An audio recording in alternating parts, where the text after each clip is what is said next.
was ever made. And we go now to a report from Jakari Jackson, which has more to this story.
So there you see that some school systems, mainly ones in Texas, are actually encouraging teachers to carry guns, mainly because they are going to be their first responders in these situations.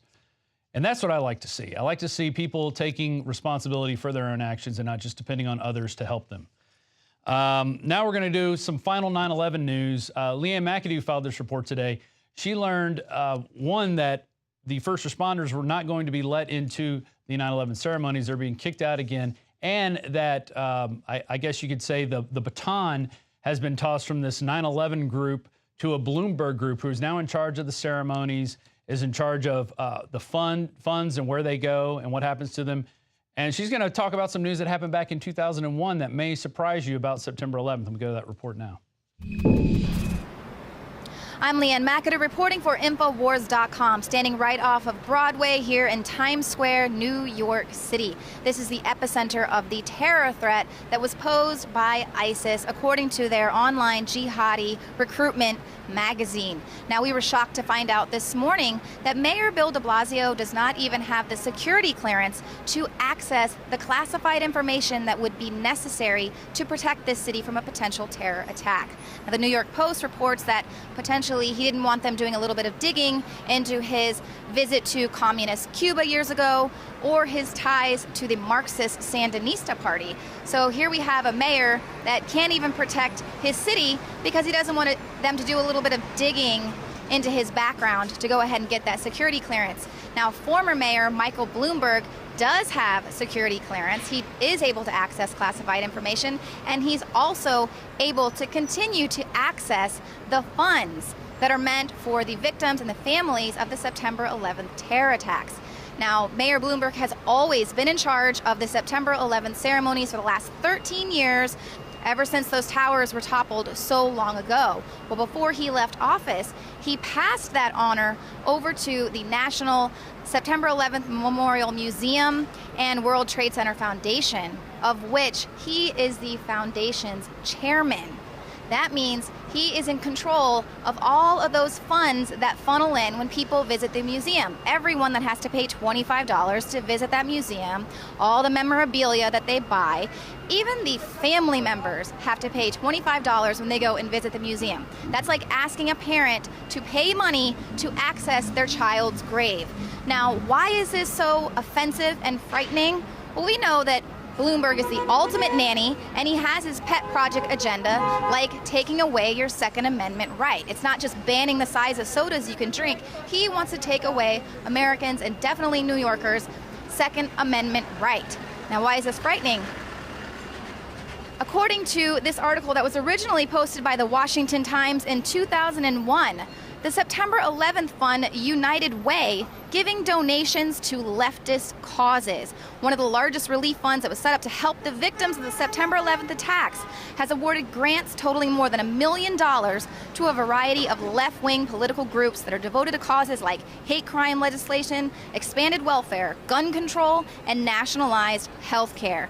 But critics are saying that many of the groups that are receiving charitable contributions from this fund have little or nothing to do with helping victims of the attacks. And records show that contributions are used to pay for things including ethnic media, office equipment, and massage therapy. And a top official with the National Legal and Policy Center called it a shame that so much money was being dispersed to groups with a clear political or ideological agenda. Now, this was reported November 20th, 2001, so just a couple of months following the September 11th attacks. Just a couple of months, they were already funneling that money out of the funds that were supposed to go to the victims and families and the first responders there following the September 11th terror attacks into their leftist ideological political groups, political causes. And that is exactly what former Mayor Bloomberg could do with the funds that are supposed to go to the victims' families. So once again, the victims' families are going to be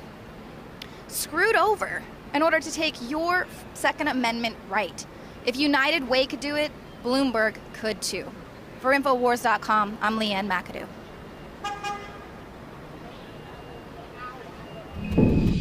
So the report they were showing on their phone, I'm sure you couldn't read that, but I have it right here.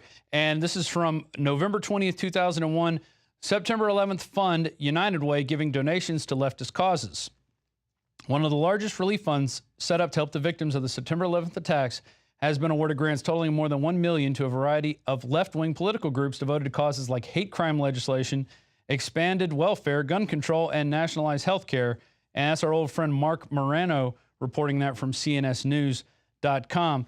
But critics say many of the groups receiving charitable contributions from the fund have little or nothing to do with helping the victims of the attacks. And records show contributions are used to pay for things including ethnic media, office equipment, and massage therapy. So that's what happens with all the money that you were given to the victims' families. It wasn't really going to them. It was moving around to other locations. That's what happens when you get all this money and there's not much to show for it.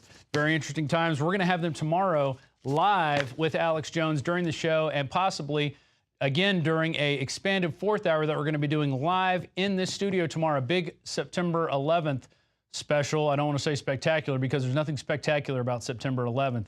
I still remember the day that it happened. I woke up late, going in late for work because I was up late, really late the night before, and my mother was calling me saying, turn on the TV, turn on the TV. I couldn't believe my eyes. I was like the rest of you going, oh my goodness. One person who did have the answer and who was predicting it months before was Alex Jones, who was demonized for coming out and saying that it was an inside job. But it turns out the evidence is there that he was right. That's our show for tonight. Please remember, if you like what you're watching here, become a member of PrisonPlanet.tv. It helps what we're doing, helps send reporters out in the field, helps pay for studios like this, and keep us going and help push that alternative narrative, that real news narrative, not the fake corporate news, but news that's not been bought off by giant corporate media or the government. And with that, that's our show. We'll see you again tomorrow night at 7 p.m. Central.